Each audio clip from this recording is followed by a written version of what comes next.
ਅੱਜ ਦਾ ਲੈਸਨ ਦੇਖ ਰਹੇ ਸਾਰੇ ਵਿਦਿਆਰਥੀਆਂ ਨੂੰ ਮੇਰੇ ਵੱਲੋਂ ਜਾਣੀ ਕਿ ਰਾਜਵਿੰਦਰ ਸਿੰਘ ਵੱਲੋਂ ਪਿਆਰ ਭਰੀ ਸਤਿ ਸ਼੍ਰੀ ਅਕਾਲ।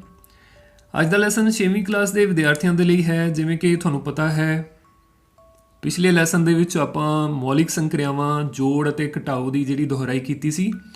ਅੱਜ ਦੇ ਇਸ ਲੈਸਨ ਵਿੱਚ ਅਸੀਂ ਗੁਣਾ ਅਤੇ ਭਾਗ ਮੌਲਿਕ ਸੰਕ੍ਰਿਆਵਾਂ ਦੀ ਦੁਹਰਾਈ ਕਰਾਂਗੇ। ਉਹਨਾਂ ਦੇ ਨਾਲ ਰਿਲੇਟਡ ਜਿਹੜੇ ਆ ਸਵਾਲ ਉਹ ਅਸੀਂ ਹੱਲ ਕਰਾਂਗੇ। ਤੁਸੀਂ ਸਾਰੇ ਬੱਚਿਆਂ ਨੇ ਕਾਪੀ ਆਪਣੀ ਨੋਟਬੁੱਕ ਜਿਹੜੀ ਪੈਨ ਆਪਣੇ ਕੋਲ ਰੱਖਣੀ ਹੈ, ਹਰ ਇੱਕ ਕੁਐਸਚਨ ਨੂੰ ਨੋਟ ਕਰਨਾ ਹੈ ਤੇ ਜਲਦੀ ਤੋਂ ਜਲਦੀ ਉਹਨੂੰ ਹੱਲ ਕਰਨ ਦੀ ਕੋਸ਼ਿਸ਼ ਵੀ ਕਰਨੀ ਹੈ। ਮੈਨੂੰ ਉਮੀਦ ਹੈ ਕਿ ਸਾਰੇ ਸਵਾਲ ਜਿਹੜੇ ਤੁਹਾਨੂੰ ਪਹਿਲਾਂ ਵੀ ਇਹ ਆਉਂਦੇ ਹੋਣਗੇ, ਕਿਉਂਕਿ ਅਸੀਂ ਪਹਿਲਾਂ ਪਿਛਲੀਆਂ ਵੀਡੀਓਜ਼ ਦੇ ਵਿੱਚ ਇਹਨਾਂ ਸਾਰਿਆਂ ਨੂੰ ਆਪਾਂ ਡਿਸਕਸ ਕਰ ਚੁੱਕੇ ਹਾਂ। ਠੀਕ ਹੈ ਵਿਦਿਆਰਥੀਓ, ਤਾਂ ਆਓ ਸ਼ੁਰੂ ਕਰਦੇ ਹਾਂ ਅਸੀਂ ਅੱਜ ਦੀ ਦੁਹਰਾਈ। ਔਰ ਇਹਦੇ ਵਿੱਚ ਸਭ ਤੋਂ ਪਹਿਲਾ ਸਵਾਲ ਦੇਖਦੇ ਹਾਂ ਗੁਣਾ ਦਾ। ਉਹ ਸਾਡੇ ਕੋਲ ਕੀ ਹੈ? ਮੌਲਿਕ ਸੰਕ੍ਰਿਆਵਾਂ ਗੁਣਾ ਦੇ ਵਿੱਚ ਸਭ ਤੋਂ ਪਹਿਲਾ ਜਿਹੜਾ ਸਵਾਲ ਅਸੀਂ ਕਰਨ ਜਾ ਰਹੇ ਹਾਂ, ਸਕਰੀਨ ਤੇ ਤੁਸੀਂ ਦੇਖ ਸਕਦੇ ਹੋ। 7345 ਨੂੰ ਅਸੀਂ 6 ਨਾਲ ਗੁਣਾ ਕਰਨਾ ਹੈ। ਪਹਿਲੀ ਸੰਖਿਆ ਪਹਿਲੇ ਕੁਐਸਚਨ ਦੇ ਵਿੱਚ ਅਸੀਂ 1 ਅੰਕ ਦੀ ਸੰਖਿਆ ਦੇ ਨਾਲ ਗੁਣਾ ਕਰਾਂਗੇ, ਦੂਜੇ ਦੇ ਵਿੱਚ ਅਸੀਂ 2 ਅੰਕਾਂ ਦੀ ਸੰਖਿਆ ਦੇ ਨਾਲ, ਤੀਜੇ ਦੇ ਵਿੱਚ ਆਪਾਂ 3 ਅੰਕਾਂ ਦੀ ਸੰਖਿਆ ਦੇ ਨਾਲ ਗੁਣਾ ਕਰਨੀ ਹੈ। ਠੀਕ ਹੈ, ਤੁਸੀਂ ਵੀ ਇਹ ਸਾਰੀਆਂ ਜਿਹੜੀਆਂ ਰਕਮਾਂ ਨੇ ਆਪਣੀ ਕਾਪੀ ਤੇ ਉਤਾਰ ਲੈਣੀਆਂ ਨੇ ਤੇ ਇਹਨਾਂ ਨੂੰ ਹੱਲ ਕਰਨ ਦੀ ਕੋਸ਼ਿਸ਼ ਕਰਨੀ ਹੈ। ਤਾਂ ਸਭ ਤੋਂ ਪਹਿਲਾਂ ਆਪਾਂ ਦੇਖਦੇ ਹਾਂ 7345 ਨੂੰ 6 ਨਾਲ ਆਪਾਂ ਗੁਣਾ ਕਰਨਾ ਹੈ। ਠੀਕ, तो 6 ਨੂੰ 5 ਨਾਲ ਕੀਤਾ, 6 5 30 ਸਾਡੇ ਕੋਲ ਆਏਗਾ। 30 ਦਾ 0 ਜਿਹੜਾ ਅਸੀਂ ਇੱਥੇ ਲਿਖਾਂਗੇ। ਠੀਕ ਹੈ, 3 ਜਿਹੜਾ ਹਾਸਲ ਆਏਗਾ। तो 6 ਚੌਕਾ 24, 24 ਤੇ 3 ਸਾਡੇ ਕੋਲ 27, 27 ਦਾ 7 ਤੇ ਇੱਥੇ ਆ ਜਾਏਗਾ, 2 ਸਾਡੇ ਕੋਲ ਹਾਸਲ ਆ ਜਾਏਗਾ। ਠੀਕ ਹੈ, 6 ਤੇ 18, 18 ਤੇ 2 20, 2 ਹਾਸਲ ਆ ਜਾਏਗਾ। 7 6 42, 42 ਤੇ 2 ਸਾਡੇ ਕੋਲ ਬਣ ਜਾਣਗੇ 44। ਠੀਕ ਹੈ, तो 44070 ਜਿਹੜਾ ਸਾਡੇ ਕੋਲੋਂ ਪਹਿਲੇ ਸਵਾਲ ਦਾ ਉੱਤਰ ਬਣ ਜਾਂਦਾ ਹੈ। ਇਸ ਤੋਂ ਬਾਅਦ ਦੂਜਾ ਸਵਾਲ ਸਾਡੇ ਕੋਲ ਹੈ 2308। 2308 ਨੂੰ ਅਸੀਂ ਗੁਣਾ ਕਰਨਾ ਹੈ 35 ਦੇ ਨਾਲ। तो ਸਭ ਤੋਂ ਪਹਿਲਾਂ ਅਸੀਂ ਇਕਾਈ ਦੇ ਅੰਕ ਦੇ ਨਾਲ ਗੁਣਾ ਕਰਾਂਗੇ। 8 5 ਸਾਡੇ ਕੋਲ ਜਿਹੜਾ 40 ਬਣੇਗਾ। 40 ਦਾ 4 0 ਜਿਹੜਾ ਇੱਥੇ ਲਿਖਿਆ ਜਾਏਗਾ ਔਰ 4 ਜਿਹੜਾ ਸਾਡੇ ਕੋਲ ਹਾਸਲ ਆਏਗਾ। 5 ਨੂੰ 0 ਨਾਲ ਗੁਣਾ ਕਰਾਂਗੇ ਤਾਂ 0 ਆਏਗਾ। 0 4 ਜੋੜਾਂਗੇ ਤਾਂ ਸਾਡੇ ਕੋਲ 4 ਪ੍ਰਾਪਤ ਹੋਏਗਾ। ਇਸ ਤੋਂ ਬਾਅਦ 5 ਤੀਆ 15, 15 ਦਾ 5 ਇੱਥੇ ਆ ਜਾਏਗਾ ਔਰ 1 ਜਿਹੜਾ ਸਾਡੇ ਕੋਲ ਹਾਸਲ ਆਏਗਾ। 5 ਦੂਣੀ 10, 10 ਤੇ 1 11। ਠੀਕ ਹੈ, ਇਹ ਸਾਡੇ ਕੋਲ 11 ਆ ਜਾਏਗਾ। ਤਾਂ ਇਸ ਤੋਂ ਬਾਅਦ ਜਦ ਦਹਾਈ ਦੇ ਅੰਕ ਦੇ ਨਾਲ ਗੁਣਾ ਕਰਾਂਗੇ ਤਾਂ ਸਭ ਤੋਂ ਪਹਿਲਾਂ ਅਸੀਂ ਪਹਿਲੇ ਸਥਾਨ ਤੇ ਉੱਤੇ ਇੱਥੇ 0 ਜਿਹੜੀ ਲਿਖ ਲਾਂਗੇ। ਤਾਂ ਇਸ ਤੋਂ ਬਾਅਦ 8 ਤੀਆ 24, 24 ਦੇ ਵਿੱਚੋਂ 4 ਜਿਹੜਾ ਹੈ ਉਹ ਇੱਥੇ ਲਿਖਿਆ ਜਾਏਗਾ ਔਰ 2 ਜਿਹੜਾ ਸਾਡੇ ਕੋਲ ਇਹਦੇ 'ਚ ਹਾਸਲ ਆਏਗਾ। ਫਿਰ ਉਸ ਤੋਂ ਬਾਅਦ 3 ਨੂੰ 0 ਨਾਲ ਕਰਾਂਗੇ ਤਾਂ 0 ਆਏਗਾ। 0 'ਚ 2 ਜੋੜਾਂਗੇ ਤਾਂ ਸਾਡੇ ਕੋਲ 2 ਆਏਗਾ। 3 ਤੀਆ 9 ਆ ਜਾਏਗਾ ਔਰ 3 ਦੂਣੀ 6 ਆ ਜਾਏਗਾ। ਠੀਕ ਹੈ, ਤਾਂ ਇਹਨਾਂ ਦੋਨਾਂ ਨੂੰ ਜੋੜਨ ਤੇ ਸਾਡੇ ਕੋਲ ਜਿਹੜਾ 0 ਇਕਾਈ ਦਾ ਅੰਕ ਬਣਦਾ ਹੈ। 4 4 8 ਸਾਡੇ ਕੋਲ ਦਹਾਈ ਦਾ ਅੰਕ ਬਣ ਜਾਂਦਾ ਹੈ। ਇਸੇ ਤਰ੍ਹਾਂ 5 ਤੇ 2 7 ਸੈਂਕੜੇ ਦਾ ਅੰਕ। 9 ਤੇ 1 10 ਬਣਦਾ ਹੈ। 10 ਦਾ 0 ਇੱਥੇ ਆਏਗਾ। 1 ਜਿਹੜਾ ਹੈ ਉਹ ਸਾਡੇ ਕੋਲ ਹਾਸਲ ਚਲਿਆ ਜਾਏਗਾ। 1 1 2 6 ਤੇ 2 8 ਜਿਹੜਾ ਸਾਡੇ ਕੋਲ ਬਣ ਜਾਣਗੇ। ਠੀਕ ਹੈ ਜੀ, तो 80,780 ਜਿਹੜਾ ਹੈ ਸਾਡੇ ਕੋਲ ਦੂਜੇ ਸਵਾਲ ਦਾ ਉੱਤਰ ਬਣਦਾ ਹੈ। ਮੈਨੂੰ ਉਮੀਦ ਹੈ ਕਿ ਤੁਹਾਡਾ ਵੀ ਇੰਨਾ ਹੀ ਉੱਤਰ ਆਇਆ ਹੋਵੇਗਾ। ਸੋ ਠੀਕ ਹੈ ਵਿਦਿਆਰਥੀਓ, ਇਸ ਤੋਂ ਬਾਅਦ ਅਸੀਂ ਹੁਣ 1512 ਨੂੰ ਭਾਵ 1512 ਨੂੰ 105 ਦੇ ਨਾਲ ਗੁਣਾ ਕਰਾਂਗੇ। ਠੀਕ ਹੈ ਵਿਦਿਆਰਥੀਓ, तो ਸਭ ਤੋਂ ਪਹਿਲਾਂ 5 ਦੇ ਨਾਲ ਅਸੀਂ ਗੁਣਾ ਕਰਨ ਜਾ ਰਹੇ ਹਾਂ। 5 ਦੂਣੀ 10 ਹੋਏਗਾ। 0 ਇੱਥੇ ਆਏਗਾ, 1 ਹਾਸਲ ਆਏਗਾ। 5 1 5, 5 ਤੇ 1 6। ਫਿਰ 5 5 25 ਸਾਡੇ ਕੋਲ ਹੋ ਜਾਏਗਾ। 25 ਦਾ 5 ਆ ਜਾਏਗਾ। 2 ਹਾਸਲ ਆਣਗੇ। 5 ਤੇ 1 5, 5 ਤੇ 2 7, ਇੱਥੇ ਸਾਡੇ ਕੋਲ 7 ਅੰਕ ਜਿਹੜਾ ਪ੍ਰਾਪਤ ਹੋਏਗਾ। ਤਾਂ ਇਸ ਤੋਂ ਬਾਅਦ ਹੁਣ ਅਸੀਂ 0 ਦੇ ਨਾਲ ਦਹਾਈ ਦੇ ਅੰਕ ਨਾਲ ਗੁਣਾ ਕਰਾਂਗੇ। ਉੱਥੇ ਇੱਕ ਤਾਂ ਅਸੀਂ ਪਹਿਲਾਂ ਹੀ 0 ਇੱਥੇ ਆਪਣੇ ਕੋਲੋਂ ਲਗਾ ਲਵਾਂਗੇ। ਫਿਰ 0 ਨੂੰ 2 ਨਾਲ ਕੀਤਾ, 0 0 ਨੂੰ 1 ਨਾਲ ਕੀਤਾ, 0 0 ਨੂੰ 5 ਨਾਲ ਗੁਣਾ ਕੀਤਾ, ਫਿਰ 0 0 ਨੂੰ 1 ਨਾਲ ਗੁਣਾ ਕੀਤਾ, ਫਿਰ ਸਾਡੇ ਕੋਲ 0 ਪ੍ਰਾਪਤ ਹੋਏਗਾ। ਇਸ ਤੋਂ ਬਾਅਦ ਸੈਂਕੜੇ ਵਾਲੇ ਅੰਕ 2 1 ਦੇ ਨਾਲ ਅਸੀਂ ਮਲਟੀਪਲਾਈ ਕਰਨਾ ਹੈ, ਉੱਪਰ ਗੁਣਾ ਕਰਨਾ ਹੈ। ਤਾਂ ਇਹਦੇ ਲਈ ਪਹਿਲਾਂ ਅਸੀਂ ਇੱਥੇ 2 ਸਥਾਨਾਂ ਦੇ ਉੱਤੇ 0 ਲਗਾ ਲਵਾਂਗੇ। ਤਾਂ 2 ਨੂੰ 1 ਨਾਲ ਕੀਤਾ ਹੈ, ਸਾਡੇ ਕੋਲ 2 ਆਏਗਾ, 1 ਆਏਗਾ, 5 ਆਏਗਾ ਤੇ 1 ਆਏਗਾ। ਕਿਉਂਕਿ 1 ਨੂੰ 1512 ਨਾਲ ਗੁਣਾ ਕਰਾਂਗੇ, ਸਾਡੇ ਕੋਲ 1512 ਹੀ ਪ੍ਰਾਪਤ ਇੱਥੇ ਹੋ ਜਾਏਗਾ। तो ਹੁਣ ਅਸੀਂ ਇਹਨਾਂ ਨੂੰ ਜੋੜ ਕਰਨਾ ਹੈ। 0 ਇਹ ਸਾਡੇ ਕੋਲ 0 ਹੀ ਰਹੇਗਾ। 6 5 ਤੇ 2 ਜਿਹੜੇ ਸਾਡੇ ਕੋਲ 7 ਬਣ ਜਾਣਗੇ। 7 ਤੇ 1 ਜਿਹੜਾ ਹੈ ਉਹ ਸਾਡੇ ਕੋਲ 8 ਬਣ ਜਾਏਗਾ। ਇਹ ਸਾਡੇ ਕੋਲ 5 ਔਰ ਇਹ ਸਾਡੇ ਕੋਲ 1। ਠੀਕ ਹੈ, ਤਾਂ ਇਸ ਤਰ੍ਹਾਂ ਅਸੀਂ ਦੇਖਦੇ ਹਾਂ ਕਿ ਜਿਹੜਾ ਸਾਡੇ ਕੋਲ ਤੀਜਾ ਸਵਾਲ ਹੈ, ਸੀ ਪਾਰਟ ਹੈ, ਉਹਦਾ ਜਿਹੜਾ ਸਾਡੇ ਕੋਲ ਉੱਤਰ ਹੈ 1,58,760 ਬਣਦਾ ਹੈ। ਮੈਨੂੰ ਉਮੀਦ ਹੈ ਕਿ ਇਹ ਸਵਾਲ ਵੀ ਤੁਹਾਡਾ ਸਹੀ ਆਇਆ ਹੋਵੇਗਾ, ਤੁਸੀਂ ਇਹਨੂੰ ਵੀ ਹੱਲ ਕਰ ਲਿਆ ਹੋਵੇਗਾ। ਇਸ ਤੋਂ ਬਾਅਦ ਅਗਲਾ ਜਿਹੜਾ ਸਵਾਲ ਸਾਡੇ ਕੋਲ ਦੂਜਾ ਹੈ, ਇਹਦੇ ਵਿੱਚ ਸਾਨੂੰ ਕੀ ਪੁੱਛਿਆ ਗਿਆ ਹੈ ਕਿ ਸਟਾਰ ਦੀ ਥਾਂ ਅੰਕ ਭਰੋ। ਠੀਕ ਹੈ, ਇਹ ਜਿਹੜੇ ਸਾਡੇ ਕੋਲ ਸਟਾਰ ਇੱਥੇ ਲਗਾਏ ਗਏ ਨੇ, ਇਹਨਾਂ ਦੀ ਜਗ੍ਹਾ ਤੇ ਅਸੀਂ ਅੰਕ ਭਰਨੇ ਨੇ। ਤਾਂ ਸਭ ਤੋਂ ਪਹਿਲਾਂ ਆਪਾਂ ਕੀ ਕਰਾਂਗੇ, ਜਿਵੇਂ ਆਪਾਂ ਲਾਸਟ ਜੋੜ ਅਤੇ ਘਟਾਓ ਦੇ ਸਵਾਲਾਂ ਵਿੱਚ ਕੀਤਾ ਸੀ, ਪਹਿਲਾਂ ਅਸੀਂ ਇਹਨਾਂ ਰਕਮਾਂ ਨੂੰ ਦੁਬਾਰਾ ਲਿਖਾਂਗੇ ਔਰ ਇਹ ਸਾਡੇ ਕੋਲ ਖਾਲੀ ਸਥਾਨ ਐਵੇਂ ਹੀ ਆਪਾਂ ਛੱਡਾਂਗੇ। ਠੀਕ ਹੈ,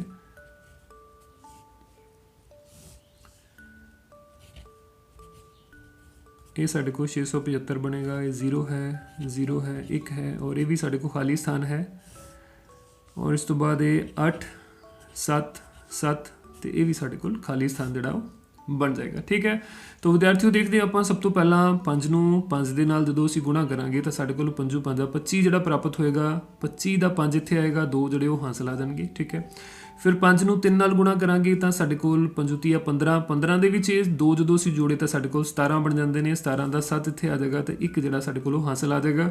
ਉਸ ਤੋਂ ਬਾਅਦ ਅੱਗੇ ਸਾਡੇ ਕੋਲ ਜਿਹੜੀ ਇੱਥੇ ਸੰਖਿਆ ਹੈ ਉਹ ਹੈ 6। तो 5 ਨੂੰ ਅਸੀਂ ਕਿਸ ਸੰਖਿਆ ਨਾਲ ਗੁਣਾ ਕਰੀਏ, ਫਿਰ ਉਹਦੇ 'ਚ 1 ਜੋੜੀਏ ਕਿ ਸਾਡੇ ਕੋਲ 6 ਆਏ। 5 ਨੂੰ ਜੇ ਅਸੀਂ 1 ਨਾਲ ਗੁਣਾ ਕਰਾਂਗੇ ਤਾਂ ਸਾਡੇ ਕੋਲ 5 ਏਕਮ 5 ਬਣੇਗਾ। ਫਿਰ ਉਹ 5 ਦੇ ਵਿੱਚ 1 ਜੋੜਾਂਗੇ ਤਾਂ ਸਾਡੇ ਕੋਲ ਇਹ 6 ਆਏਗਾ। ਸੋ ਪਹਿਲੀ ਜਿਹੜੀ ਇਹ ਸਾਡੇ ਕੋਲ ਖਾਲੀ ਸਥਾਨ ਸੀ ਪਹਿਲਾ, ਉਹ ਸਾਡੇ ਕੋਲ ਸੰਖਿਆ ਅੰਕ ਜਿਹੜਾ 1 ਉੱਥੇ ਬਣ ਜਾਂਦਾ ਹੈ। ਠੀਕ ਹੈ, तो ਇਸ ਤੋਂ ਬਾਅਦ ਹੁਣ ਦੂਜਾ ਜਿਹੜਾ ਦਹਾਈ ਦਾ ਅੰਕ ਹੈ ਇਹ ਸਾਨੂੰ ਨਹੀਂ ਪਤਾ ਹੈ ਵੇ ਕੀ ਹੈ, ਪਰ ਅਸੀਂ ਚਲੋ ਦੇਖਦੇ ਹਾਂ। तो ਦਹਾਈ ਦੇ ਅੰਕ ਦੇ ਲਈ ਸਭ ਤੋਂ ਪਹਿਲਾਂ ਤਾਂ ਇੱਥੇ ਪਹਿਲੀ 0 ਜਿਹੜੀ 1 ਲਗਾ ਲਈ ਜਾਏਗੀ। ਠੀਕ ਹੈ, ਹੁਣ ਇਸ ਅੰਕ ਨੂੰ ਜਦੋਂ ਅਸੀਂ 5 ਨਾਲ ਗੁਣਾ ਕਰਨਾ ਹੈ ਤਾਂ ਸਾਡੇ ਕੋਲ ਜਿਹੜਾ ਉੱਤਰ ਹੈ ਉਹ ਥੱਲੇ ਉਹ 0 ਪ੍ਰਾਪਤ ਹੋਣਾ ਚਾਹੀਦਾ ਹੈ। ਠੀਕ ਹੈ, तो ਕਿਸ ਸੰਖਿਆ ਨੂੰ ਅਸੀਂ 5 ਨਾਲ ਗੁਣਾ ਕਰੀਏ ਕਿ ਸਾਡੇ ਕੋਲ ਇੱਥੇ 0 ਆਏ। ਠੀਕ ਹੈ, ਇੱਕ ਤਾਂ 0 ਨਾਲ ਅਸੀਂ ਗੁਣਾ ਕਰਾਂਗੇ ਤਾਂ 0 ਆਏਗਾ, ਪਰ ਅਗਰ ਇੱਥੇ ਅਸੀਂ ਸੰਖਿਆ 0 ਲਗਾ ਲੈਂਦੇ ਹਾਂ ਤਾਂ ਅਗਲੇ ਸਾਰੇ ਅੰਕ ਸਾਡੇ ਕੋਲ 0 ਬਣਨੇ ਚਾਹੀਦੇ ਸਨ, ਜੋ ਕਿ ਨਹੀਂ ਬਣ ਰਹੇ। ਇਹਦਾ ਮਤਲਬ ਇੱਥੇ 0 ਨਹੀਂ ਆਏਗਾ, ਕੋਈ ਹੋਰ ਸੰਖਿਆ ਆਏਗਾ ਜਿਹਨੂੰ 5 ਨਾਲ ਗੁਣਾ ਕਰਨ ਤੇ ਸਾਡੇ ਕੋਲ ਜਿਹੜਾ ਇਹੋ ਜਿਹੀ ਸੰਖਿਆ ਪ੍ਰਾਪਤ ਹੋਏ ਜਿਹਦਾ ਇਕਾਈ ਦਾ ਅੰਕ ਸਾਡੇ ਕੋਲ 0 ਹੋਏ, ਜਿਹੜਾ ਅਸੀਂ ਇੱਥੇ ਲਿਖ ਸਕੀਏ। ਸੋ ਜੇਕਰ ਅਸੀਂ ਇਹ ਵਾਲਾ ਅੰਕ ਜਿਹੜਾ 0 ਪ੍ਰਾਪਤ ਕਰਨਾ ਹੈ ਤਾਂ ਸਾਨੂੰ ਇੱਥੇ 5 ਨੂੰ ਕਿਸੇ ਵੀ ਜਿਸ ਸੰਖਿਆ ਦੇ ਨਾਲ ਗੁਣਾ ਕਰਨਾ ਪਏਗਾ। ਜੇਕਰ ਅਸੀਂ 2 ਨਾਲ ਗੁਣਾ ਕਰਾਂਗੇ ਤਾਂ 10 ਆਏਗਾ, 10 ਦਾ 0 ਇੱਥੇ ਲਗਾਇਆ ਜਾ ਸਕਦਾ ਹੈ। 4 ਨਾਲ ਗੁਣਾ ਕਰਾਂਗੇ ਤਾਂ ਸਾਡੇ ਕੋਲ 5 ਚੌਕਾ 20 ਆਏਗਾ, 20 ਦਾ 0 ਇੱਥੇ ਲਗਾਇਆ ਜਾ ਸਕਦਾ ਹੈ। 6 ਨਾਲ ਗੁਣਾ ਕਰਾਂਗੇ ਤਾਂ 6 ਪੰਜਾ 30 ਆਏਗਾ, 30 ਦਾ 0 ਇੱਥੇ ਲਗਾਇਆ ਜਾ ਸਕਦਾ ਹੈ। ਸੋ ਇੱਕ ਤਾਂ ਚੀਜ਼ ਕਲੀਅਰ ਹੈ ਕਿ ਇੱਥੇ ਸਾਡੇ ਕੋਲ ਕੋਈ ਨਾ ਕੋਈ ਜਿਸ ਸੰਖਿਆ ਹੀ ਆਏਗੀ, ਪਰ ਜਿਸ ਸੰਖਿਆ ਕਿਹੜੀ ਆਏਗੀ ਉਹ ਸਾਨੂੰ ਦੇਖਣਾ ਪਏਗਾ।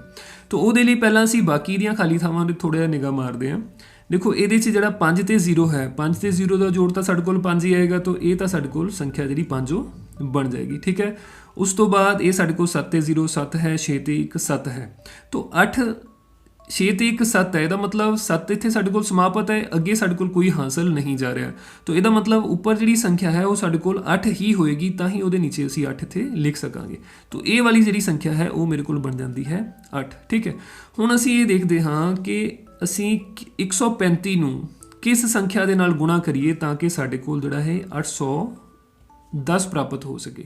ਠੀਕ ਹੈ ਨਾ, 135 ਨੂੰ ਅਸੀਂ ਕਿਸ ਸੰਖਿਆ ਨਾਲ ਗੁਣਾ ਕਰਾਂਗੇ ਤਾਂ ਕਿ ਸਾਡੇ ਕੋਲ ਇਹ ਜਿਹੜਾ ਦਹਾਈ ਦੇ ਅੰਕ ਦੇ ਨਾਲ ਗੁਣਾ ਕਰਨ ਦੇ ਨਾਲ ਸਾਡੇ ਕੋਲ ਇੱਥੇ 810 ਪ੍ਰਾਪਤ ਹੋਏ। ਤਾਂ 810 ਦੇ ਲਈ ਮੈਨੂੰ ਲੱਗਦਾ ਜੇ 4 ਨਾਲ ਗੁਣਾ ਕਰਾਂਗੇ ਤਾਂ 4 ਏਕਮ 4 400 500 ਦੇ ਕਰੀਬ ਆਏਗੀ। 6 ਦੇ ਨਾਲ ਅਸੀਂ ਗੁਣਾ ਕਰਕੇ ਦੇਖ ਲੈਣੇ 135 ਨੂੰ, ਤਾਂ ਸ਼ਾਇਦ 108 ਜਿਹੜਾ 810 ਹੈ ਉਹ ਬਣਦਾ ਹੋਏਗਾ। 135 ਨੂੰ 6 ਨਾਲ ਗੁਣਾ ਕਰਕੇ ਦੇਖਦੇ ਹਾਂ, तो 6 ਪੰਜਾ 30 3 ਹਾਸਲ ਆਏਗਾ, 6 ਤੀਆ 18 18 ਤੇ 3 21 21 ਦਾ 1 2 ਹਾਸਲ ਆਏਗਾ और 6 कम 6 6 ਤੇ 2 8 ਬਿਲਕੁਲ ਠੀਕ। ਠੀਕ ਹੈ, तो ਇਹਦਾ ਮਤਲਬ 135 ਨੂੰ ਜੇ ਅਸੀਂ 6 ਨਾਲ ਗੁਣਾ ਕਰਦੇ ਹਾਂ ਤਾਂ ਸਾਡੇ ਕੋਲ ਇਹ ਜਿਹੜੀ ਰਕਮ ਹੈ 810 ਉਹ ਸੰਖਿਆ ਬਣਦੀ ਹੈ।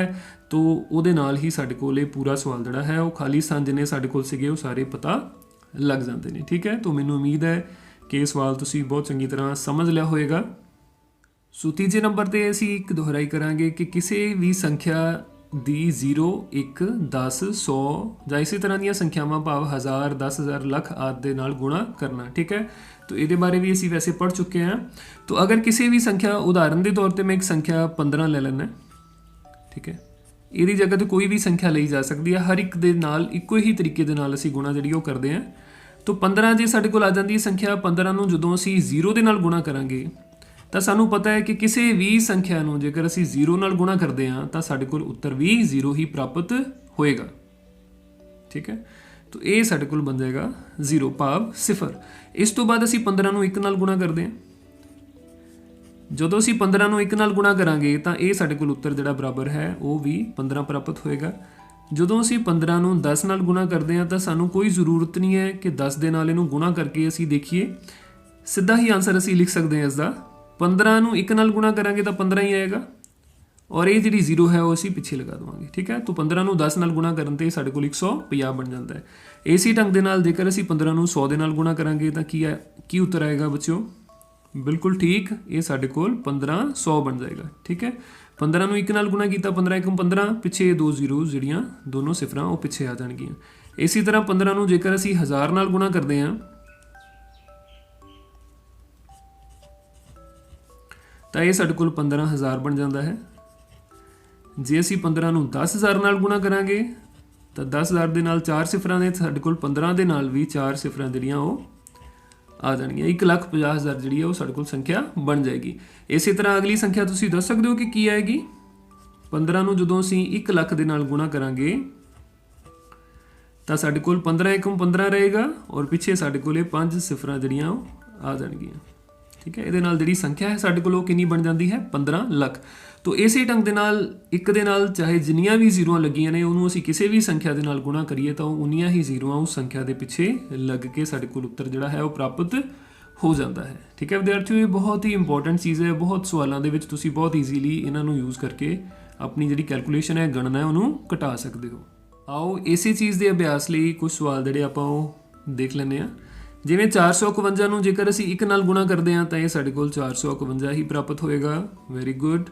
ਔਰ 8135 8135 ਨੂੰ ਅਸੀਂ 10 ਨਾਲ ਗੁਣਾ ਕਰਾਂਗੇ ਤਾਂ ਸਾਡੇ ਕੋਲ ਕੀ ਆਏਗਾ? ਬਿਲਕੁਲ ਠੀਕ ਪਛਾਣਿਆ ਤੁਸੀਂ, ਸਾਡੇ ਕੋਲ 81350 ਬਣ ਜਾਏਗਾ। ਠੀਕ ਹੈ, ਇੱਕ ਜ਼ੀਰੋ ਜਿਹੜੀ ਉਹ ਪਿੱਛੇ ਆ ਜਾਏਗੀ। ਇਸੇ ਤਰ੍ਹਾਂ 650 ਨੂੰ ਜਦੋਂ ਅਸੀਂ 100 ਦੇ ਨਾਲ ਗੁਣਾ ਕਰਾਂਗੇ ਤਾਂ ਇਹ ਸਾਡੇ ਕੋਲ ਕੀ ਆਏਗਾ?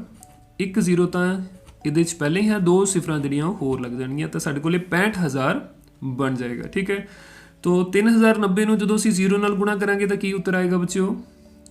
ਬਿਲਕੁਲ ਸਹੀ ਉੱਤਰ ਸਾਡੇ ਕੋਲ ਆਏਗਾ 0। ਇਹ ਤਾਂ ਸਭ ਤੋਂ ਆਸਾਨ ਕੁਐਸਚਨ ਸੀ। ਠੀਕ ਹੈ, ਇਸੇ ਤਰ੍ਹਾਂ 129 ਨੂੰ ਅਸੀਂ ਕਿਸ ਸੰਖਿਆ ਨਾਲ ਗੁਣਾ ਕਰੀਏ ਕਿ ਸਾਡੇ ਕੋਲ 12900 ਆ ਜਾਏ? 129 ਦੇ ਨਾਲ 2 ਸਿਫਰਾਂ, ਤੋਂ ਸਪਸ਼ਟ ਹੈ ਕਿ ਇੱਥੇ ਸਾਨੂੰ 100 ਦੇ ਨਾਲ ਗੁਣਾ ਕਰਨਾ ਪਏਗਾ। ਠੀਕ ਹੈ, तो इसी ढंग के नाल किस संख्या ਨੂੰ ਅਸੀਂ 1000 ਦੇ ਨਾਲ ਗੁਣਾ ਕਰੀਏ ਕਿ ਸਾਡੇ ਕੋਲ ਜਿਹੜਾ ਉੱਤਰ ਹੈ ਉਹ 13000 ਪ੍ਰਾਪਤ ਹੋਵੇ? तो ਤੁਸੀਂ ਦੱਸ ਸਕਦੇ ਹੋ ਵੈਰੀ ਗੁੱਡ। ਅਗਰ 13 ਨੂੰ ਅਸੀਂ 1000 ਦੇ 1000 ਦੇ ਨਾਲ ਗੁਣਾ ਕਰਾਂਗੇ ਤਾਂ ਸਾਡੇ ਕੋਲ ਉੱਤਰ ਜਿਹੜਾ ਉਹ 13000 ਪ੍ਰਾਪਤ ਹੋ ਜਾਏਗਾ। ਠੀਕ ਹੈ ਵਿਦਿਆਰਥੀਓ, तो ਇਹ ਸਾਡੇ ਕੋਲ ਚੌਥਾ ਸਵਾਲ ਸੀ। ਇਹ ਪਿੱਛੇ ਜੋ ਅਸੀਂ ਗੱਲ ਕਰਕੇ ਆਏ ਹਾਂ ਉਹਦੇ ਨਾਲ ਰਿਲੇਟਡ ਕੁਐਸਚਨ ਦੇ ਅਸੀਂ ਅਭਿਆਸ ਕੀਤਾ ਹੈ। ਸੋ ਇਹ ਸਾਡੇ ਕੋਲ ਚੌਥੇ ਸਵਾਲ ਦੇ ਇਹ ਸਾਡੇ ਕੋਲ ਚੌਥਾ ਸਵਾਲ ਸੀ ਅੱਜ ਦਾ। तो ਇਸ ਤੋਂ ਬਾਅਦ ਪੰਜਵਾਂ ਸਵਾਲ ਸਾਡੇ ਕੋਲ ਤੁਸੀਂ ਸਕਰੀਨ ਤੇ ਦੇਖ ਸਕਦੇ ਹੋ। ਇੱਕ ਬਕਸੇ ਵਿੱਚ 12 ਟਾਈਲਾਂ ਆਉਂਦੀਆਂ ਹਨ। ਇਸ ਤਰ੍ਹਾਂ ਦੇ 4590 ਬਕਸਿਆਂ ਵਿੱਚ ਕਿੰਨੀਆਂ ਟਾਈਲਾਂ ਆਉਣਗੀਆਂ? ਠੀਕ ਹੈ, ਇੱਕ ਬਕਸੇ ਦੇ ਵਿੱਚ ਟਾਈਲਾਂ ਸਾਨੂੰ ਪਤਾ ਨੇ ਕਿੰਨੀਆਂ, 12 ਆਉਂਦੀਆਂ ਨੇ। तो 4590 ਬਕਸਿਆਂ ਵਿੱਚ ਕਿੰਨੀਆਂ ਟਾਈਲਾਂ ਆਉਣਗੀਆਂ? ਅਸੀਂ ਇਹਨੂੰ 12 ਦੇ ਨਾਲ ਗੁਣਾ ਕਰ ਦਾਂਗੇ। ਬੜੀ ਆਸਾਨੀ ਦੇ ਨਾਲ ਅਸੀਂ ਇਸ ਦਾ ਉੱਤਰ ਪ੍ਰਾਪਤ ਕਰ ਸਕਦੇ ਹਾਂ। ਸੋ ਸਭ ਤੋਂ ਪਹਿਲਾਂ ਅਸੀਂ ਲਿਖਾਂਗੇ ਇੱਕ ਬਕਸੇ ਵਿੱਚ ਟਾਈਲਾਂ ਦੀ ਗਿਣਤੀ।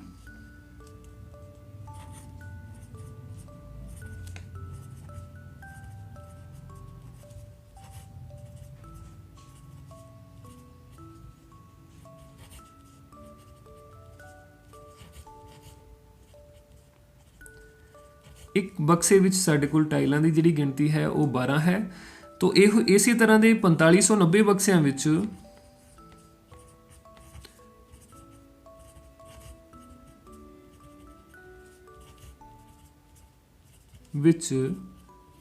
ਟਾਈਲਾਂ ਦੀ ਜਿਹੜੀ ਗਿਣਤੀ ਹੈ ਉਹ ਸਾਡੇ ਕੋਲ ਕੀ ਹੋਏਗੀ? ਤਾਂ ਉਹਦੇ ਲਈ ਅਸੀਂ 4590 ਨੂੰ 12 ਦੇ ਨਾਲ ਕੀ ਕਰਾਂਗੇ? ਗੁਣਾ ਕਰ ਦਿਆਂਗੇ। ਠੀਕ ਹੈ, तो ਦੇਖਦੇ ਆਪਾਂ 4590 ਨੂੰ 12 ਦੇ ਨਾਲ ਜੇਕਰ ਅਸੀਂ ਗੁਣਾ ਕਰੀਏ ਤਾਂ ਸਾਡੇ ਕੋਲ ਕੀ ਪ੍ਰਾਪਤ ਹੁੰਦਾ ਹੈ। ਸਭ ਤੋਂ ਪਹਿਲਾਂ 2 ਨਾਲ ਅਸੀਂ ਗੁਣਾ ਕਰਾਂਗੇ ਤਾਂ ਸਾਡੇ ਕੋਲ 0 ਆਏਗਾ। 9 दूनी 18 ਦਾ 8 ਤੇ 1 ਹਾਸਲ, 5 दूनी 10 ਤੇ 1 11, 1 ਹਾਸਲ, 4 दूनी 8 ਤੇ 1 9। ਠੀਕ ਹੈ, तो ਇਸ ਤੋਂ ਬਾਅਦ 1 ਦੇ ਨਾਲ ਅਸੀਂ ਗੁਣਾ ਕਰਦੇ ਹਾਂ 0 9 5 ਤੇ 4।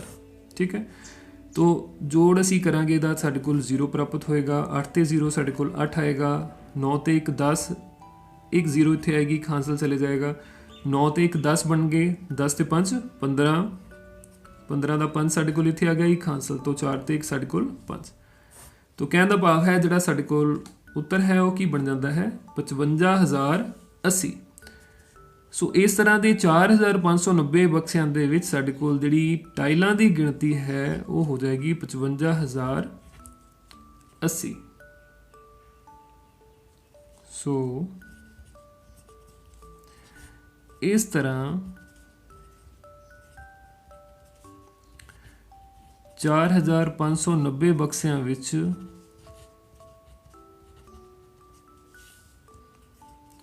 55,080 ਟਾਈਲਾਂ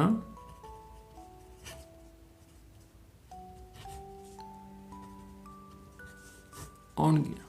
ਠੀਕ ਹੈ ਵਿਦਿਆਰਥੀਓ, तो इस तरह गुणा के नाल असीं इस तरह की समस्या नूं रोजाना जीवन की समस्या नूं हल कर सकते हाँ। इस तो बाद अगला सवाल तुसीं स्क्रीन ते देख सकते हो कि एक दुकानदार एक मोबाइल फोन 5,099 रुपए का वेचदा है। जेकर सारे दिन विच वो अजिहे 18 मोबाइल फोन वेचदा है तो वो कितनी रकम वटदा है। ठीक है, तो ये सवाल नूं तुसीं अपने आप अभ्यास के तौर पर करना है, हल करना है। इहनूं बहुत आसान है। एक मोबाइल की कीमत तुहानूं दित्ती हुई है और बिल्कुल पिछले सवाल दे वांग 18 मोबाइलों की कीमत तुसी पता करनी है। तो मैनू लगता है तुसी समझ गए होवोगे ये की करना है। बिल्कुल सही, ये असी गुणा करनी है। 18 नूं 5,099 के नाल तुसी गुणा करोगे तो तुहानूं लोड़ींदा उत्तर जिहड़ा वो प्राप्त हो जाएगा। ठीक है, ये सवाल तुसी अपने आप करना है। इस तो बाद हुण असी भाग दे कुछ सवाल जिहड़े वो हल करांगे। सो इस दी रकम तुसी नोट कर सकते हो। इस तो बाद अगला जिहड़ा सवाल है वो असीं भाग दा करांगे। ठीक है, तुसीं स्क्रीन ते देख सकते हो 7वां सवाल कि 12,525 नूं 25 नाल भाग करो अते पड़ताल भी करो। ठीक है, तो 12,525 नूं आपां 25 दे नाल भाग करना है। तो भाग करन दे लई आपां की करांगे 12,525 नूं अंदर लिखांगे और 25 दे नाल असीं भाग करना है, इसनूं असीं बाहर लिखांगे। ठीक है, तो ये थोड़ा जिहा खास सवाल है, क्यों है वो मैं दसदा। तो सब तो पहला जो असीं 25 दे नाल गुणा करांगे तो देखो जिहड़ी संख्या साडे कोल एक है तो बहुत छोटी है, 12 भी साडे कोल 25 तो छोटा है, तो 125 जिहड़ा है वो साडे कोल 25 तो वड्डा है। तो पहलियां 3 जिहड़े अंक ने पहले ये जिहड़ी संख्या बनती है असीं कोशिश करांगे 25 दे नाल गुणा करके 125 तो अगे ना वधिया जावे, 125 तो छोटी ही संख्या रहे जां इस दे बराबर हो जाए। ठीक है, तो 25 नूं जदों असीं 5 नाल गुणा करांगे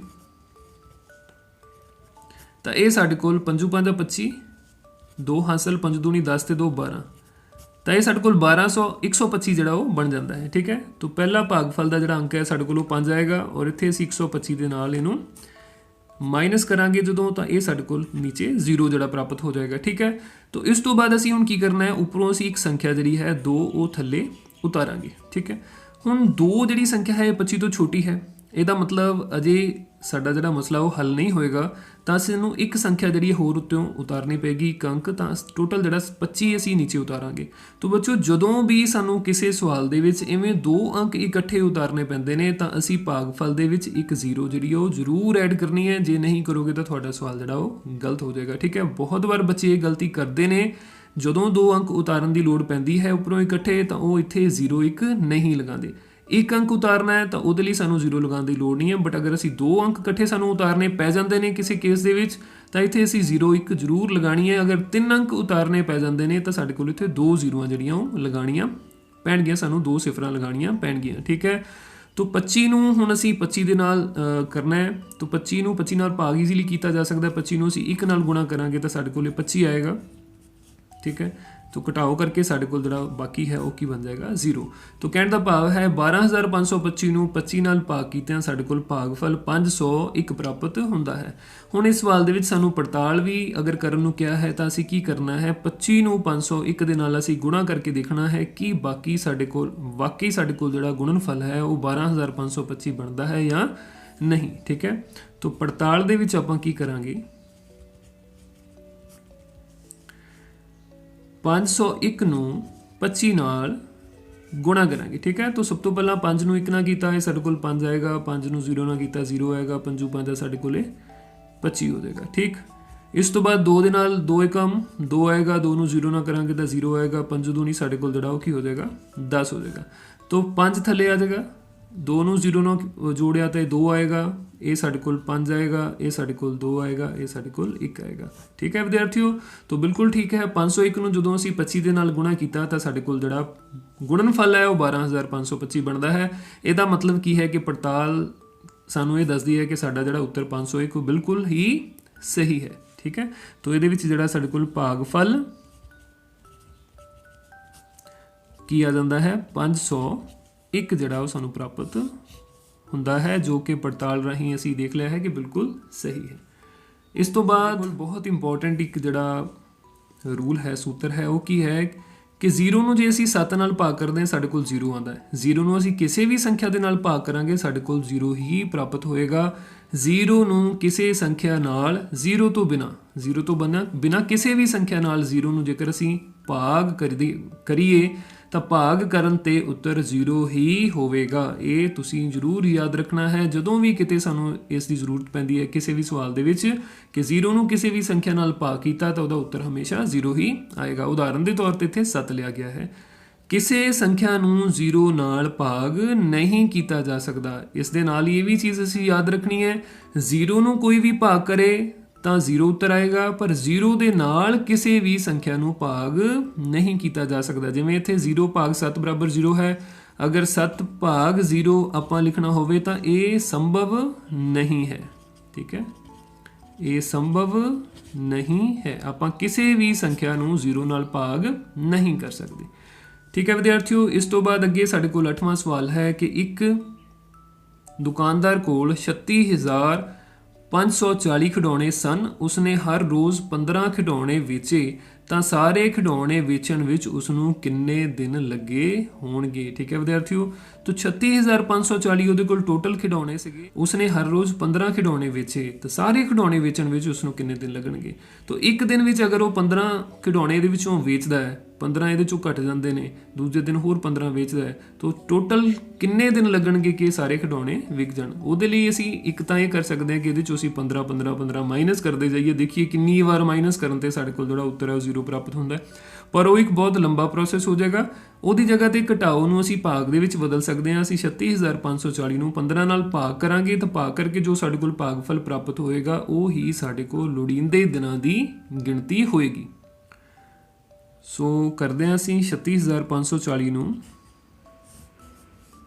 तो 15 ਨੂੰ ਅਸੀਂ ਜਦੋਂ 36 ਹੈ ਸਾਡੇ ਕੋਲ, 15 ਦੂਣਾ 30, 2 ਨਾਲ ਗੁਣਾ ਕਰਾਂਗੇ ਕਿਉਂਕਿ 3 ਨਾਲ ਕਰਾਂਗੇ ਤਾਂ 45 36 ਤੋਂ ਵੱਡਾ ਹੋ ਜਾਏਗਾ।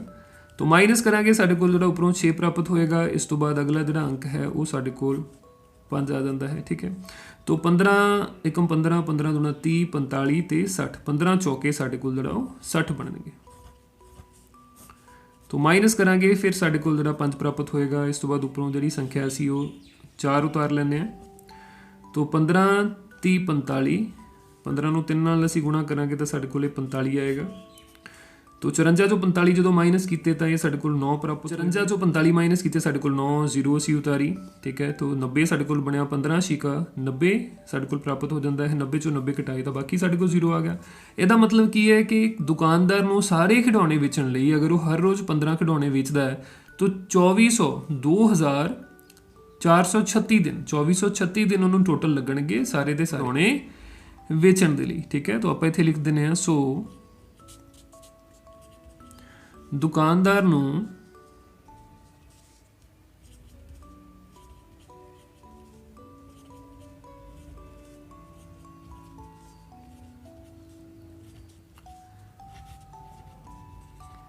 ਸਾਰੇ ਖਿਡੌਣੇ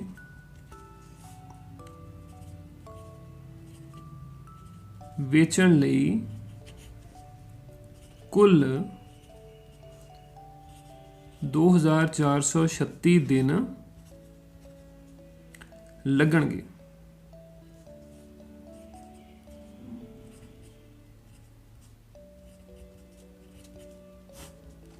ਠੀਕ ਹੈ ਜੀ, ਇਸ ਤੋਂ ਬਾਅਦ ਸਵਾਲ ਸਾਡੇ ਕੋਲ ਜਿਹੜਾ ਹੈ ਸੰਖਿਆ 160 ਨੂੰ ਕਿਸ ਸੰਖਿਆ ਨਾਲ ਗੁਣਾ ਕਰੀਏ ਕਿ ਗੁਣਨਫਲ 24,480 ਹੋ ਜਾਵੇ। ਠੀਕ ਹੈ, तो ਇਹ ਪਤਾ ਕਰਨ ਦੇ ਲਈ ਅਸੀਂ ਕੀ ਕਰਾਂਗੇ, 24,480 ਨੂੰ 160 ਦੇ ਨਾਲ ਭਾਗ ਕਰਾਂਗੇ। ਠੀਕ ਹੈ, ਤਾਂ ਲੋੜੀਂਦੀ ਸੰਖਿਆ ਪਤਾ ਕਰਨ ਲਈ ਅਸੀਂ 24,480 ਨੂੰ 160 ਨਾਲ ਭਾਗ ਕਰਾਂਗੇ।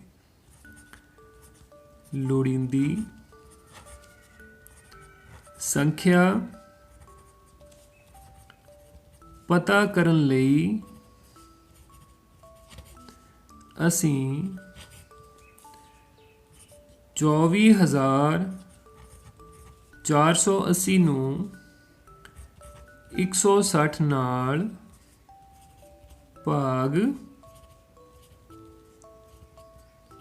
करांगे।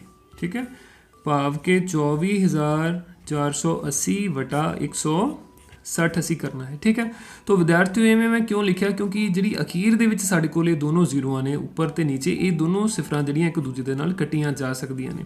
सो 24,480 ਨੂੰ 160 ਨਾਲ ਭਾਗ ਕਰਨ ਦੀ ਬਜਾਏ ਅਸੀਂ 2,448 ਨੂੰ 16 ਨਾਲ ਭਾਗ ਕਰਾਂਗੇ ਤਾਂ ਵੀ ਸਾਡੇ ਕੋਲ ਉਨਾ ਹੀ ਉੱਤਰ ਪ੍ਰਾਪਤ ਹੋਵੇਗਾ। ठीक है, तो आओ देखते हैं 2,448 ਨੂੰ 16 ਨਾਲ ਭਾਗ ਕਰਨ ਤੇ ਸਾਡੇ ਕੋਲ ਕੀ ਪ੍ਰਾਪਤ ਹੁੰਦਾ ਹੈ। तो 16 एकम 16, 16 दूना 32 ਜਿਹੜਾ 24 ਤੋਂ ਵੱਡਾ ਹੋ ਜਾਏਗਾ। ਸੋ 16 ਤੱਕ ਹੀ ਅਸੀਂ ਰੱਖਾਂਗੇ। 4 ਚੋਂ 6 ਨਹੀਂ ਕੱਢਿਆ ਜਾ ਸਕਦਾ ਤਾਂ ਅਸੀਂ ਹਾਸਲ ਲਵਾਂਗੇ, ਇੱਥੇ ਸਾਡੇ ਕੋਲ ਇੱਕ ਆ ਜਾਏਗਾ, ਇੱਧਰ 14 ਆ ਜਾਏਗਾ। 14 ਚੋਂ 6 ਮਾਈਨਸ ਕੀਤੇ ਤਾਂ ਇਹ ਸਾਡੇ ਕੋਲ 8 ਜਿਹੜਾ ਹੈ ਉਹ ਪ੍ਰਾਪਤ ਹੁੰਦਾ ਹੈ। ਤਾਂ ਉੱਪਰੋਂ ਅਸੀਂ ਇੱਕ ਸੰਖਿਆ ਜਿਹੜੀ 4 ਹੈ ਉਹ ਉਤਾਰ ਲਵਾਂਗੇ। तो 16 ਦੇ ਟੇਬਲ ਵਿੱਚ ਅਗਰ ਅਸੀਂ ਦੇਖੀਏ 16 ਦੇ ਪਹਾੜੇ ਵਿੱਚ ਤਾਂ 16 50 80 ਬਣਦਾ ਹੈ। 16 50 80। ਠੀਕ ਹੈ ਜੀ, तो ਇਹ ਮਾਈਨਸ ਕਰਨ ਤੋਂ ਬਾਅਦ ਇਹ ਸਾਡੇ ਕੋਲ ਇੱਥੇ 4 ਪ੍ਰਾਪਤ ਹੋਏਗਾ। ਇਸੇ ਤਰ੍ਹਾਂ ਹੁਣ ਉੱਪਰੋਂ ਜਿਹੜੀ ਸੰਖਿਆ ਅਸੀਂ 8 ਜਿਹੜੀ ਉਹ ਉਤਾਰ ਲਵਾਂਗੇ। तो 16 एकम 16, 16 दूना 32, 16 30 48। 16 ਨੂੰ 3 ਨਾਲ ਗੁਣਾ ਕਰਨ ਤੇ ਸਾਡੇ ਕੋਲ 48 ਜਿਹੜਾ ਉਹ ਪ੍ਰਾਪਤ ਹੁੰਦਾ ਹੈ। ਠੀਕ ਹੈ, तो ਬਾਕੀ ਜਿਹੜਾ ਸਾਡੇ ਕੋਲ ਉਹ 0 ਆ ਜਾਏਗਾ। तो ਇਸ ਤਰ੍ਹਾਂ ਅਸੀਂ ਦੇਖਦੇ ਹਾਂ ਜਿਹੜੀ ਲੋੜੀਂਦੀ ਸੰਖਿਆ ਹੈ ਉਹ ਸਾਨੂੰ ਕਿੰਨੀ ਪ੍ਰਾਪਤ ਹੋ ਜਾਂਦੀ ਹੈ, 153। ਠੀਕ ਹੈ, ਇਸ ਤਰ੍ਹਾਂ ਲੋੜੀਂਦੀ ਸੰਖਿਆ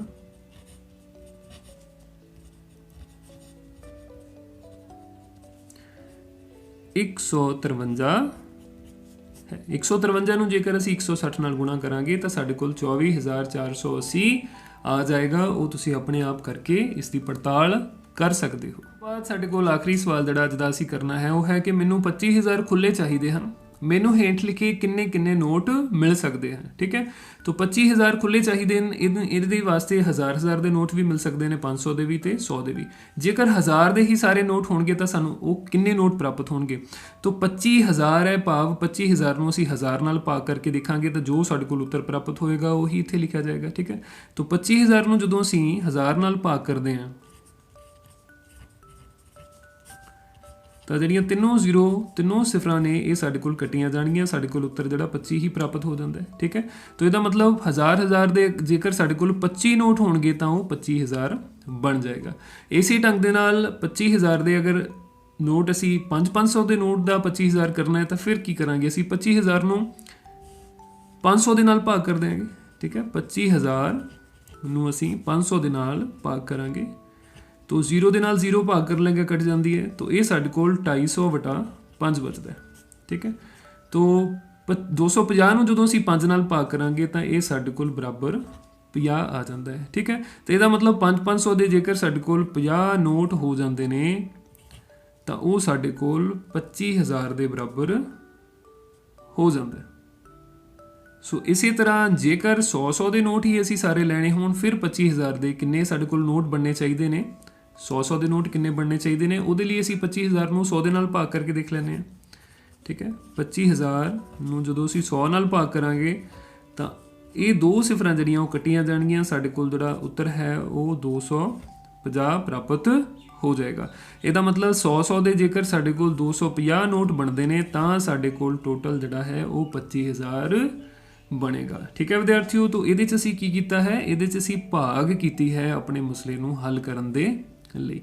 तो इस तरह तुसी देख सकते हो कि गुणा ਅਤੇ ਭਾਗ ਦੇ ਜਿਹੜੇ ਅਸੀਂ ਸਾਰੇ ਸਵਾਲ ਕੀਤੇ ਨੇ ਕਿਸ ਤਰ੍ਹਾਂ ਆਪਣੇ ਬਹੁਤ ਜਗ੍ਹਾ ਅਸੀਂ ਦੇਖਿਆ ਕਿ ਜਿਹੜੀ ਗਣਨਾ ਹੈ ਉਹਨੂੰ ਸੌਖਾ ਕੀਤਾ ਜਾ ਸਕਦਾ ਹੈ ਗੁਣਾ ਅਤੇ ਭਾਗ ਨੂੰ ਵਰਤ ਕੇ। तो ਮੈਨੂੰ ਪੂਰੀ ਉਮੀਦ ਹੈ ਕਿ ਹਰ ਇੱਕ ਸਵਾਲ ਨੂੰ ਤੁਸੀਂ ਬਹੁਤ ਚੰਗੀ ਤਰ੍ਹਾਂ ਨੋਟ ਵੀ ਕੀਤਾ ਹੋਏਗਾ, ਸਮਝਿਆ ਵੀ ਹੋਏਗਾ ਤੇ ਮੇਰੇ ਨਾਲ ਹੱਲ ਵੀ ਕੀਤਾ ਹੋਏਗਾ ਤੇ ਉਹਨਾਂ ਬੱਚਿਆਂ ਨੂੰ ਬਹੁਤ ਖੁਸ਼ੀ ਵੀ ਹੋਈ ਹੋਏਗੀ ਜਿਨ੍ਹਾਂ ਨੇ ਸਵਾਲ ਮੇਰੇ ਤੋਂ ਪਹਿਲਾਂ ਹੱਲ ਕੀਤਾ ਤੇ ਉਹਨਾਂ ਦਾ ਆਨਸਰ ਬਿਲਕੁਲ ਸਹੀ ਗਿਆ। ਠੀਕ ਹੈ ਵਿਦਿਆਰਥੀਓ, ਸੋ ਇੱਥੇ ਹੀ ਸਾਡੇ ਕੋਲ ਜਿਹੜੀ ਦੁਹਰਾਈ ਹੈ ਬੇਸਿਕ ਆਪਰੇਸ਼ਨਸ ਦੀ ਮੌਲਿਕ ਸੰਕਰਿਆਵਾਂ ਦੀ ਉਹ ਅੱਜ ਸਮਾਪਤ ਹੁੰਦੀ ਹੈ।